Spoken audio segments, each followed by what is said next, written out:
दीवानगी आज सदन में देखने को मिली। स्वास्थ्य मंत्री टीएस सिंहदेव सदन से उठकर न सिर्फ बाहर चले गए बल्कि ये भी कहा कि मैं सदन में बैठने योग्य नहीं हूँ। उन्होंने कहा कि अब बहुत कुछ हो गया है, मैं भी इंसान हूँ। आपके कहने के बाद सीएम ने मुझे बुलाया, चर्चाएं हुई। मेरे हालात ऐसे हैं कि जब तक शासन स्तर पर कोई जवाब नहीं आता, मैं अपने आप को इस सदन में बैठने योग्य नहीं मानता हूँ। आपको बता दें कि ये मामला कई दिनों से चल रहा था। बृहस्पति सिंह ने टीएस सिंहदेव पर हमला कराने का आरोप लगाया था, जिसके बाद सोमवार को इस मामले में विधानसभा में विपक्ष ने भी सरकार को जमकर घेरा। अपने ही नेताओं के आरोपों से घिरती सरकार ने डैमेज कंट्रोल की कवायद शुरू की, जिसके बाद पार्टी प्रभारी पीएल पुनिया अपनी दिल्ली की फ्लाइट छोड़कर हाईकमान के निर्देश पर वे एयरपोर्ट की बजाय विधानसभा पहुंच गए। जबकि इस मामले को लेकर गृह मंत्री ने साफ तौर पर कहा कि किसी भी विधायक पर कोई हमला नहीं हुआ।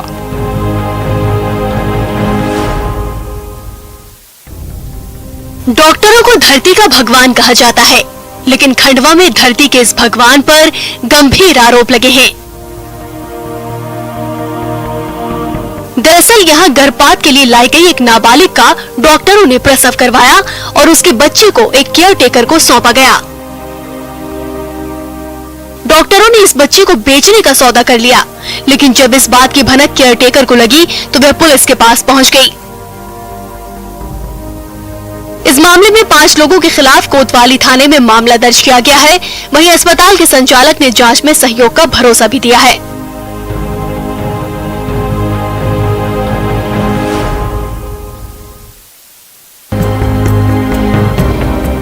ग्वालियर के डबरा हायर सेकेंडरी स्कूल से आए इस वीडियो पर गौर फरमाइए। बच्चों के स्कूल का पहला दिन और दृश्य चौंकाने वाला। यहाँ गुरुजी की कुर्सी पर बंदरों का कब्जा है और अगर आप सोच रहे हैं कि ये इत्तेफाक है तो ऐसा नहीं है। ये तो आदत है इन बंदरों की, जो कुर्सी पर बैठने को लेकर बेताब रहते हैं। कुर्सी न मिले तो झगड़े पर भी उतारू हो जाते हैं। जब एक बंदर को कुर्सी नहीं मिली तो वो गुरुजी के कंधे पर ही बैठ गया। आप इनकी मासूमियत पर मत जाइएगा, ये बंदर आक्रामक भी हैं। जब इन्हें स्कूल से भगाने की कोशिश की गई तो इन लोगों ने 2 लोगों को काट लिया। इनके खतरनाक रुख को देखते हुए अब प्रिंसिपल साहब ने वन विभाग से मदद की गुहार लगाई।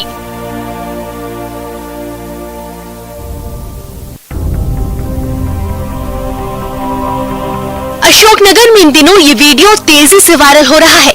वायरल वीडियो एक घर के आंगन का है, जिसमें एक सांप और नेवले की लड़ाई देखी जा सकती है। वीडियो में नागिन जहां जान बचाने के लिए भाग रही है, वहीं नेवला नागिन को किसी भी कीमत पर बख्शने के मूड में नहीं है। दरअसल इस घर में अचानक एक सांप निकल गया। लोगों ने जब देखा कि सांप कोई सामान्य सांप ना होकर नागिन है, तो लोगों ने उसे वहां से भगाने की कोशिश शुरू की। तभी कहीं से वहां एक नेवला भी आ पहुंचा और उसने इस नागिन पर हमला बोल दिया।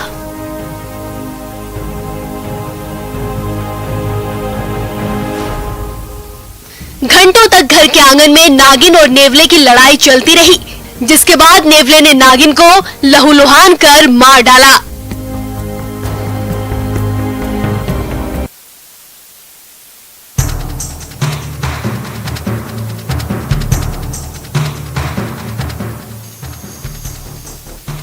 सिवनी से दिल दहलाने वाला एक वीडियो सामने आया, जहां सड़क किनारे खड़े ट्रक के सामने एक शख्स शराब के नशे में गिरकर बेहोश हो गया। इस बात से बेखबर ट्रक चालक ट्रक शुरू करता है और उस शराबी शख्स को कुचलते हुए ट्रक को आगे की ओर बढ़ा देता है, जिससे शराबी शख्स की मौके पर ही मौत हो गई। इसका हैरान करने वाला सीसीटीवी वीडियो भी सामने आया है, जिसमें साफ देखा जा सकता है कैसे ट्रक के नीचे आने से शख्स की मौत हो गई। जब ट्रक ड्राइवर से इस बारे में पूछा गया तो उसने बताया कि वो ट्रक के अंदर बैठा था। उसे इस बात का जरा भी इल्म नहीं था कि उसके ट्रक के आगे कोई शख्स गिरा हुआ है।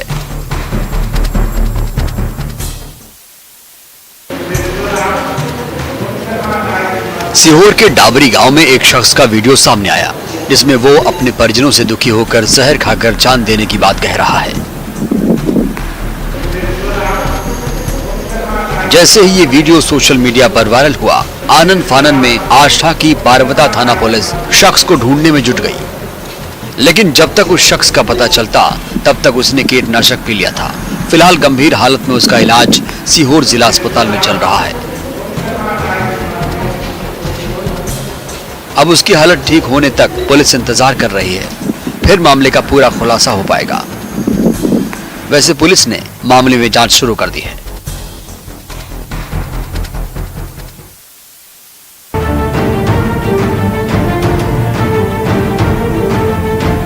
रविवार को हिमाचल में लैंडस्लाइड के चपेट में एक बस के आने से 9 लोगों की मौत हो गई थी। इस दुखद घटना में बैतूल की रहने वाली छात्रा प्रतीक्षा पाटिल की भी जान चली गई। घटना का शिकार हुई बस टूरिस्ट बस थी। छात्रा प्रतीक्षा पाटिल भी हिमाचल घूमने गई थी। जब ये हादसा हुआ तब प्रतीक्षा मोबाइल पर मां से वीडियो कॉल पर बात कर रही थी। तभी अचानक फोन कट हुआ और प्रतीक्षा के मौत की खबर आई। प्रतीक्षा के पिता कोयला खदान में अंडर मैनेजर हैं। मौत की खबर के बाद वो अब हिमाचल के लिए रवाना हो गए हैं। इस हादसे से प्रतीक्षा के परिवार समेत रिश्तेदार गमगीन हैं। राजधानी भोपाल से सड़क दुर्घटना का एक दर्दनाक वीडियो सामने आया है, जिसमें ट्रक ड्राइवर की लापरवाही से कार सवार 4 युवकों की जान चली गई। 4 युवकों की मौत का सीसीटीवी फुटेज सामने आया है, जिसमें देखा जा सकता है कि ड्राइवर ट्रक को आगे पीछे कर रहा है और इसी दौरान एक कार ट्रक के पिछले हिस्से में घुस जाती है। कार फंसने के बावजूद ट्रक ड्राइवर उसे घसीटते हुए ले जाता है, जिसमें सवार 4 युवकों की मौके पर ही मौत हो जाती है।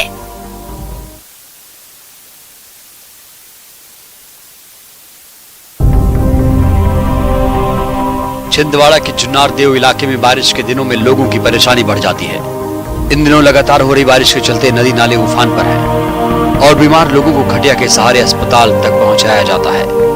ऐसा ही मामला चीतल ढाना गांव में देखने को मिला, जहां बारिश के दिनों में पुल नहीं होने के चलते रास्ता बंद हो जाता है। ऐसे में बीमारों को खटिया के सहारे नदी पार करना होता है। बीते दिनों एक गर्भवती महिला को भी ग्रामीणों ने ऐसे ही अस्पताल पहुंचाया था।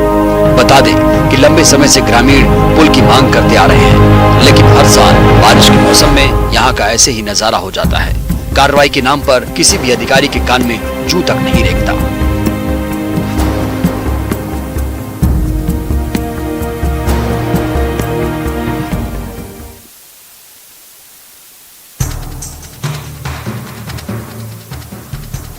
बैतूल के भीमपुर ब्लॉक के आदर्श धनौरा डैम की मुख्य दीवार में एक बड़ा और गहरा गड्ढा हो गया, जिसकी जानकारी लगते ही लोगों में दहशत का माहौल है। बताया जा रहा है मुख्य दीवार पिछले साल की शिकायत के बाद विभाग ने दुरुस्त कराया था, लेकिन इस बार दीवार में गहरा और बड़ा गड्ढा है, जिससे कभी बड़ा हादसा हो सकता है। 13 हेक्टेयर में बने इस डैम से 300 हेक्टेयर रकबे में सिंचाई होती है। वहीं मत्स्य उद्योग से भी कई परिवार जुड़े हुए हैं। अच्छी बारिश से डैम 50% से ज्यादा भर चुका है। डैम की दीवार में गड्ढा होने की खबर फैलते ही आसपास के इलाके के लोग दहशत में हैं। सिंचाई विभाग के अधिकारियों को इसकी जानकारी दे दी गई है।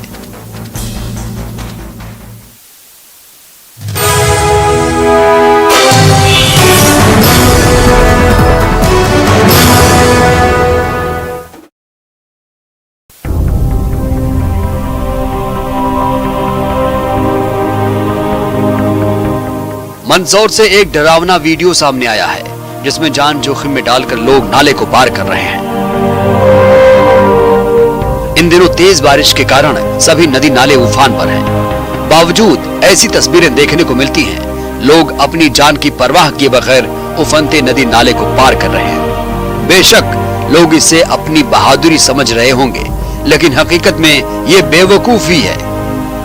तस्वीरें नाहरगढ़ बिल्लोद की हैं, जहां शिवना नदी में अचानक स्तर बढ़ जाने से नदी नाले उफान पर हैं, लेकिन लोग मानने को तैयार नहीं, अपनी जान दांव पर लगा रहे हैं।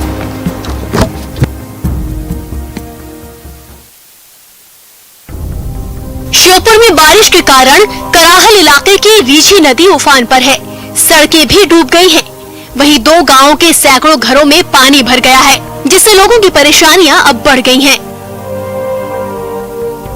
बताया जा रहा है कि रास्ता बंद होने से ग्रामीण गांव से बाहर नहीं निकल पा रहे हैं।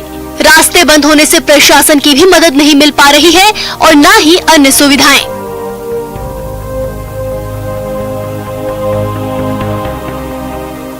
और झिड़निया गांव के लोग चारों ओर से पानी से घिर गए हैं। घर में पानी भरने के कारण खाने पीने का सामान भी भीग चुका है, इसलिए आदिवासी लोग खाने पीने के लिए भी परेशान हो रहे हैं।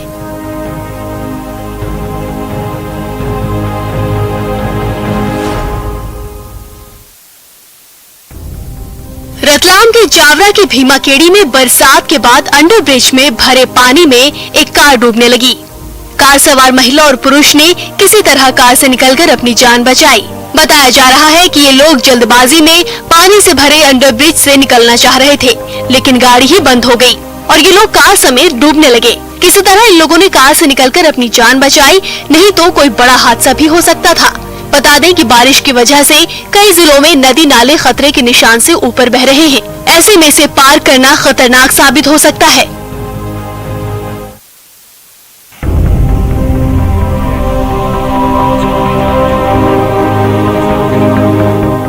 एमपी में बारिश से नदी नाले उफान पर हैं। कुछ यही हाल आगर मालवा का भी है। बावजूद यहाँ के लोग जान जोखिम में डालकर उफनती नदी और बांध पर जाकर सेल्फी ले रहे हैं। उन्हें इस बात का जरा भी अंदाजा नहीं है कि इस सेल्फी के चक्कर में उनकी जान भी जा सकती है, जबकि इसके लिए जिला प्रशासन ने एडवाइजरी जारी कर रखी है। बावजूद लोग मानने को तैयार नहीं है। नलखेड़ा में लखुंदर नदी खतरे के निशान से ऊपर बह रही है, लेकिन लोग बगुलामुखी मंदिर के पीछे बने डैम पर जाकर सेल्फी ले रहे हैं। इससे पहले कई जगहों पर इस तरह सेल्फी के शौक में कई लोगों की जान चली गई है, लेकिन लोग हादसों से सबक नहीं ले रहे हैं।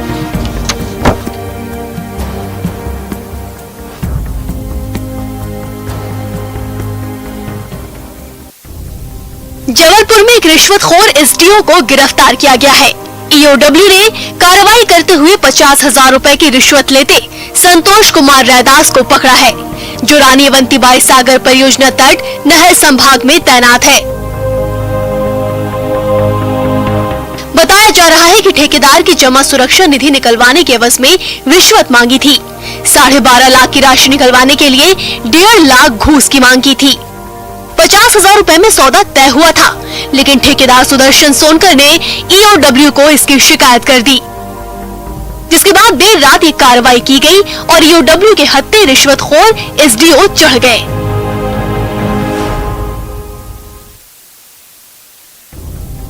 मंदसौर में जहरीली शराब से मरने वालों की संख्या लगातार बढ़ती जा रही है। आज 2 और व्यक्तियों ने दम तोड़ा। दोनों पिपलिया मंडी के बताए जा रहे हैं, जिसमें एक का इलाज पहले से ही चल रहा था, दूसरे की तबीयत रात में खराब हुई। सुबह उसको प्राथमिक स्वास्थ्य केंद्र पिपलिया मंडी लाया गया, जहां पर उसने दम तोड़ दिया। प्रशासन ने अभी तक केवल 3 लोगों की जहरीली शराब पीने से मौत होना बताया, जबकि मृतकों के परिजनों के अनुसार मौत का आंकड़ा 10 तक पहुंच गया है, जिसमें से 4 लोग पिपलिया मंडी के, 3 लोग खखराई गांव के, 1 गुडभेली गांव के और 2 सिंधपन गांव का है। जिन इलाकों में जहरीली शराब पीने से मौत हुई, ये चारों इलाके पिपलिया थाना क्षेत्र के हैं।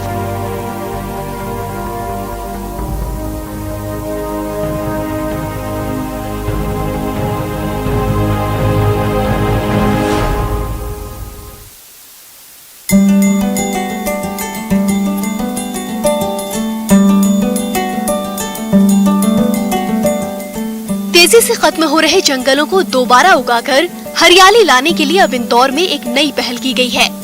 यहाँ जापानी तकनीक की मदद से सीड बॉल के जरिए पेड़ उगाए जाएंगे। इसके लिए संस्थान 1 लाख से ज्यादा सीड बॉल तैयार कर रहा है, जिन्हें पहाड़ी इलाकों में फेंककर नए पेड़ उगाए जाएंगे।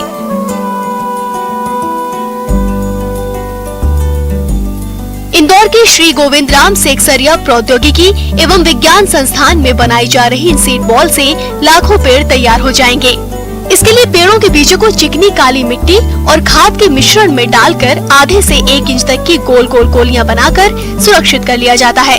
संस्थान ने इसके लिए शहर भर से आम, जामुन, कटहल, करंज, नीम, बेल और इमली के बीज इकट्ठे किए हैं। फिर इनकी छोटी छोटी बॉल बनाकर सुखाया गया और अब ये कड़क हो गयी, तो इन्हें पैकेट में भरकर लोगों को फ्री में बांटा जा रहा है, जिससे लोग जहाँ भी घूमने जाएं तो इन बॉल को खाली इलाकों में फेंक दें। इन बॉल की खासियत है कि ये फूटती नहीं है और जैसे ही इन पर बारिश का पानी पड़ता है, इनमें से पौधा अंकुरित हो जाता है।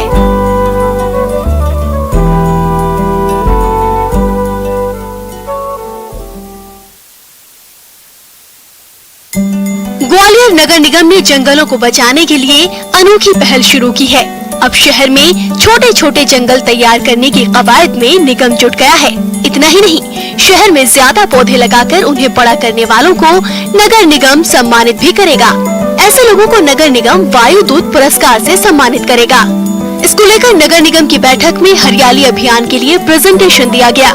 कमिश्नर शिवम वर्मा की माने तो अंकुर अभियान के तहत पौधारोपण किया जा रहा है। लोगों को पौधे लगाने के लिए प्रेरित करने के उद्देश्य से वायु दूत सम्मान की शुरुआत भी की जा रही है। लोग वायु दूत ऐप पर पंजीयन कराने के बाद पौधे लगाएं और फिर उनको बड़ा करते हुए फोटो डालेंगे। उसके साथ ही उन्होंने कहा कि वायु दूत सम्मान से शहर में पर्यावरण के प्रति लोगों में जागरूकता भी आएगी।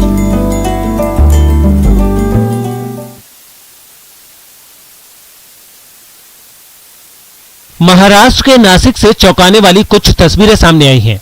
वहां आपसी विवाद में एक दुकानदार ने दो भाइयों पर जानलेवा हमला कर दिया।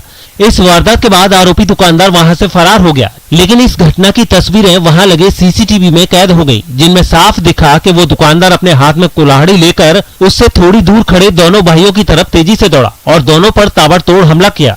इससे पहले कि वो कुछ समझ पाते, उसने लगातार उन पर कई वार किए। उन लोगों ने भी हिम्मत नहीं हारी और वो उस पर हावी हो गए। कुछ ही देर में वहां भीड़ भी जुट गई, लेकिन बताया गया है कि इस हमले में दोनों भाई जख्मी हो गए। बाद में पुलिस वहां पहुंची, जिसे सड़क पर खून के धब्बे और एक दुकान के सामने टूटे फूटे पत्थर इधर उधर बिखरे मिले। बीते हफ्ते भयानक बाढ़ से बर्बादी झेलने के बाद चीन का पूर्वी तट अब तूफान के तांडव से दो चार हो रहा है।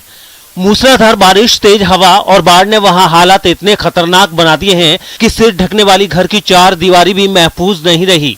इसलिए वहां हजारों लोगों को सुरक्षित जगहों पर पहुंचा दिया गया है, ताकि मौसम की मार से कम नुकसान हो। सबसे बुरा हाल तो चीन के ज़ेजिंग प्रांत का है, जहां से ऐसी तस्वीरें सामने आई हैं कि उन्हें देखकर ही जान निकल जाए। समंदर की लहरें बलि लेने के लिए ऐसी बेताब थी कि मदहोश होकर मचलती नजर आईं। बल्कि एक जगह तो समंदर में मची उथल पुथल किसी मिनी सुनामी की तरह दिखी। तूफान की वजह से चीन में कई जगह जमीन का नामो निशान तक नजर नहीं आया और सड़कों ने तो सैलाब के आगे सरेंडर ही कर दिया। मौसम ने रत्ती भर रहम नहीं खाया। किसानों की साल भर की मेहनत को भी उसने चुटकी बजाते ही चट कर दिया। नतीजा ये हुआ कि हेनान की बाढ़ से लोगों को बचाने के बाद तो राहत कर्मियों को एक पल का भी चैन नहीं मिला और वो एक बार फिर मिशन पर डटे नजर आए। उन्होंने न दिन देखा न रात और बड़े बुजुर्गों को तो वो अपनी पीठ पर उठाकर सुरक्षित ठिकानों की तरफ ले जाते दिखे।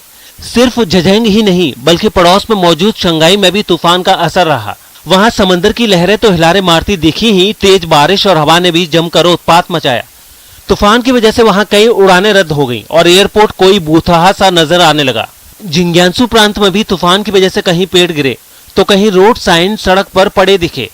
कुल मिलाकर चीन पर इस वक्त कुदरत का डबल अटैक हुआ है और वहां के लोग उसी प्रहार से मुश्किलों के भंवर में हैं।